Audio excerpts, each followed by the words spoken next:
But I want to address at the top here two of our fellow Minnesotans, two of our fellow American citizens, two of our fellow Minnesota American citizens who were minding their own business and living their lives were detained by and arrested by ICE. These chaotic operations are doing nothing to make us safer.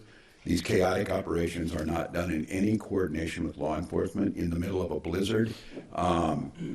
The absolute recklessness of doing some of this and the targeting of a specific community, unconscionable, does nothing to either address immigration. It certainly does nothing to address fraud in programs. It is very specifically aimed and very racially motivated towards a Somali community that matters greatly here. I know there was a hearing yesterday to get some answers on this. The DHS secretary left, no reason, stood up and left that hearing. I have not received a response to my letters asking about explanations on what's happening. I would note that I was in that hearing and I stayed for the 8.5 hours and answered all the questions. I think the expectation would be in a moment like this where American citizens' constitutional rights are being violated and put at risk, that there would be an answer. And also in the midst of this, I think it's really important.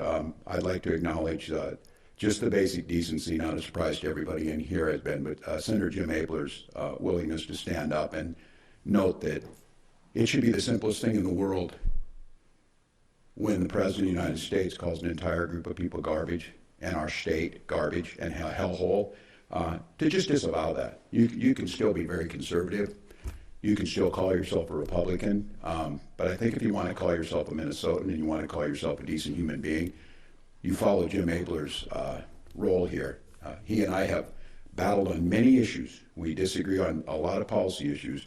But I know over the years that he stands up for what's right. So I thank him, and I think for fellow Minnesotans to know in this moment, there's going to be a temptation as this happens and this recklessness happens. I would caution people, express your First Amendment rights, but it's clear the president wants a spectacle. It's clear they want to arrest more people.